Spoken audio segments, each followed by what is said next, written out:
Bueno, entonces, primero el título de esta jornada me hizo revisar, no sé por qué se baja, sí. Me hizo volver a hacer una pequeña exégesis de lo que dije el día del Te Deum.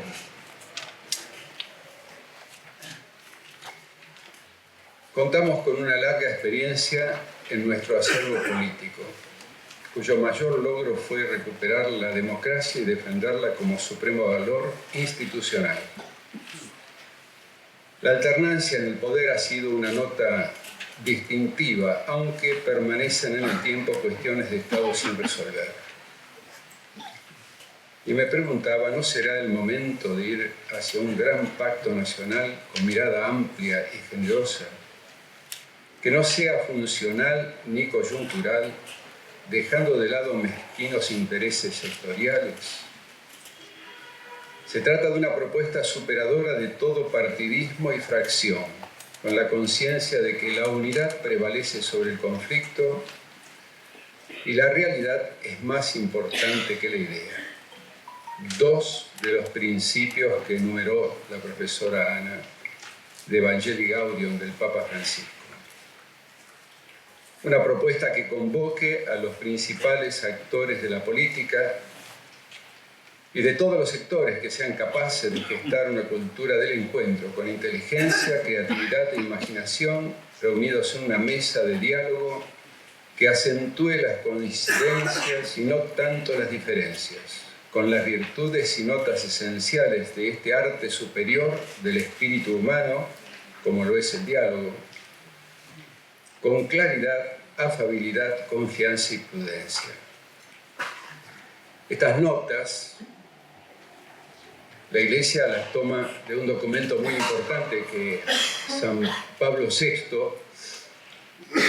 las desarrolló en Ecclesia Suam, una encíclica que después del concilio ve la necesidad, con esta visión que tenía Pablo VI, de poner algunos instrumentos de encuentro también dentro de la Iglesia. Pero también estas notas se levantan ante la sociedad civil como un ejemplo, ¿no? Y yo sé que ustedes han escuchado mucho este tiempo, pensaba hacerlo un poquito más largo, pero como aporte al pacto social, yo estoy convencido, tengo 71 años, y fue creciendo mi conciencia desde mi juventud de que los argentinos necesitamos un encuentro en serio, ¿no? Nuestra historia es una historia escindida, de desencuentros, de mucha fatiga, mucho trabajo también, digamos, de nuestros abuelos y padres y muchas postergaciones.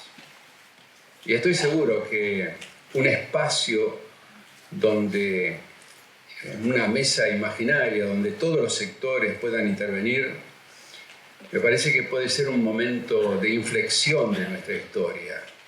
No solamente coyuntural en lo político actual, no quiero referirme estrictamente a esto, sino para despertar a un milenio, a una centuria, a una década nueva. Y para eso voy a leerles lo que pensaba Pablo VI en una mesa de diálogo. Es muy breve, tomo una síntesis de ese documento, Ecclesia Suam, porque él imaginó un mundo donde la paz, como dice un padre de la Iglesia, la paz es la madre del amor, porque con la paz se puede amar y todo lo demás. Cuando hay ausencia de paz, sabemos lo que sobreviene, ¿verdad?, en la historia. Ya tenemos experiencia. Entonces, les comparto, a partir de esta idea que Pablo VI toma de la tradición de la Iglesia y de la revelación, precisamente, porque él ha comenzado diciendo, al introducir este lenguaje del diálogo, esta doctrina del diálogo, el primero que entró en diálogo con la humanidad fue Dios, que a través de su Hijo le habló a la humanidad, le habló al hombre y a la mujer. Vino a rescatar lo que había de divino en el hombre y para eso estableció un coloquio, un diálogo. Y ya hay una nota distintiva en este diálogo porque Dios, omnipotente, todopoderoso, se bajó y habló llanamente con los hombres. Ya hay un principio de este diálogo. De esa doctrina de la revelación, el Papa nos dice esto. Me refiero a San Pablo VI, ¿no? El coloquio es, el diálogo, por lo tanto, un modo de ejercitar la misión apostólica dentro de la Iglesia. Es un arte de comunicación espiritual. Sus caracteres son los siguientes. La claridad, ante todo. El diálogo supone y exige la inteligibilidad y un intercambio de pensamiento. Es una invitación al ejercicio de las facultades superiores del hombre. Bastaría este solo título para clasificarlo entre los mejores fenómenos de la actividad cultural y humana. Basta esta su exigencia inicial para estimular nuestra diligencia apostólica a que se revisen todas las formas de nuestro lenguaje. Otro carácter es además la afabilidad. La tomamos del Divino Maestro, de Cristo, que nos exhortó a aprender de sí mismo, aprended de mí que soy manso y humilde de corazón. El diálogo no es orgulloso, no es hiriente, no es ofensivo. Su autoridad es intrínseca por la verdad que expone, por la caridad que difunde, por el ejemplo que propone. No es un mandato ni una imposición.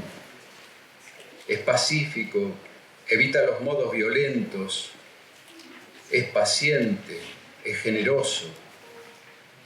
La tercera nota es la confianza. Claridad, afabilidad, confianza. Tanto en el valor de la propia palabra como en la disposición para acogerla por parte del interlocutor, promueve la familiaridad y la amistad. Entrelaza los espíritus en una mutua adhesión a un bien mayor que excluye todo fin egoísta. Cuarto, finalmente, la prudencia pedagógica, porque hay una pedagogía del diálogo que tiene muy en cuenta las condiciones psicológicas y morales del que oye. Si es un niño, si es una persona ruda, si no está preparada, si es desconfiada, hostil, y se esfuerza por conocer su sensibilidad y por adaptarse razonablemente y modificar las formas de la propia presentación para no serle molesto e incomprensible. Y termina con una frase muy linda diciendo: cuando el diálogo se conduce así, se realiza la unión de la verdad con la caridad, de la inteligencia con el amor. Este es Pablo VI. Cuando el Papa Francisco termina todo ese capítulo tercero, el cual evocó la profesora Ana, de esos 4 principios que ha tomado de la doctrina social de la Iglesia y por lo tanto también con resonancias bíblicas y de la experiencia como profesor de literatura y teólogo, como lo es el Papa, él avanza en otro capítulo que dice el diálogo social como contribución a la paz. Y tiene un número en Evangelii Gaudium, en este documento sobre la alegría de evangelizar, esa es la palabra latina, donde nos dice que la evangelización también implica un camino de diálogo. Para la Iglesia en este tiempo hay particularmente 3 campos de diálogo en los cuales debe estar presente para cumplir un servicio a favor del pleno desarrollo del ser humano y procurar el bien común. El diálogo con los estados, con la sociedad, que incluye el diálogo con las culturas y con las ciencias, y con otros creyentes que no forman parte de la Iglesia Católica. En todos los casos, la Iglesia habla desde la luz que le ofrece la fe, aporta su experiencia de 2000 años y conserva siempre en la memoria las vidas y sufrimientos de los seres humanos. Un pacto social yo me lo imagino como una gran mesa de la comunidad nacional, donde están todos los sectores, donde todo el mundo llevará verdades en su corazón y en su mente. San Agustín, comentando un salmo, dice: para que la verdad dé sus frutos, para que sea una, no puede tener 2 o 3 versiones la verdad es única. Tiene que dejar de ser tuya y tiene que dejar de ser mía. El diálogo hace surgir una verdad asombrosa, diría milagrosa, pensamiento común. Saca de los interlocutores, de los que se sientan en la mesa del diálogo, lo mejor de lo humano. Yo me lo imagino así, el pacto social. Cuando lo dije con todo este sentimiento. Algunos de los panelistas hablaron sobre tomar de nuestras raíces, en términos generales, ¿no? Hablaron de identidad nacional, de pensamiento cultural, de la fe de nuestro pueblo, de los sentimientos, la cultura, el sentido federal de nuestra república, las raíces de nuestra patria que nació en una casa de familia.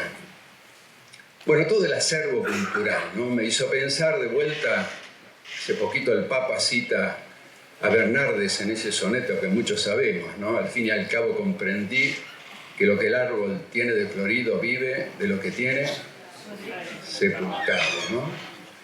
Eso se puede aplicar muy bien también a nuestro acervo. Olvidarnos de eso en la educación, en la cultura, es un poco faltar, digamos, a nuestra identidad.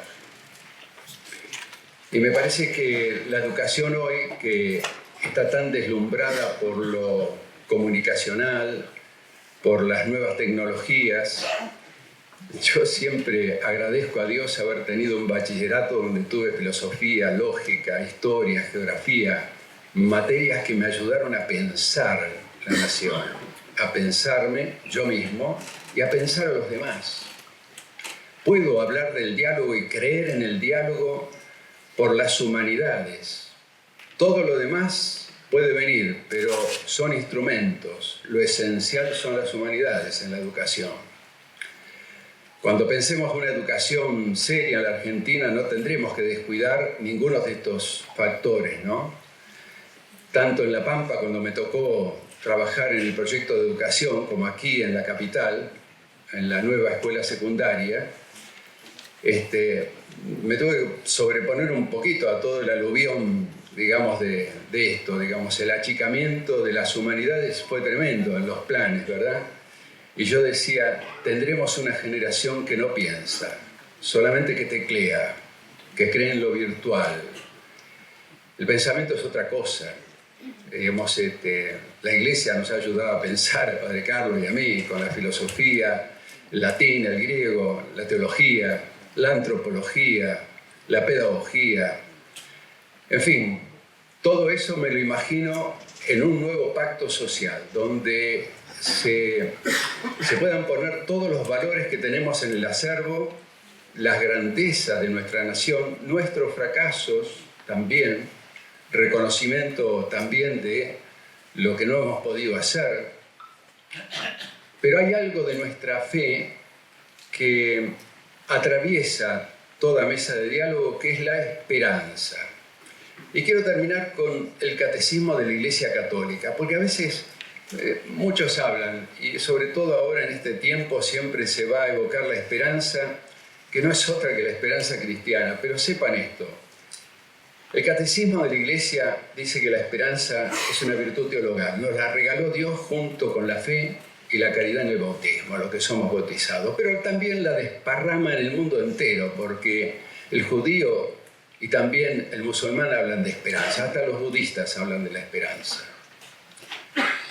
La esperanza es una virtud que nos hace tender más allá de la muerte. Pero dice el Catecismo que arrastra todas las pequeñas esperanzas de la vida. Todas las esperanzas. Que mi madre se cure, que mi hijo apruebe el examen, las pequeñas esperanzas, que consiga trabajo mi esposo, que esta patria se ponga de pie, también está dentro de la esperanza cristiana. Muchas gracias.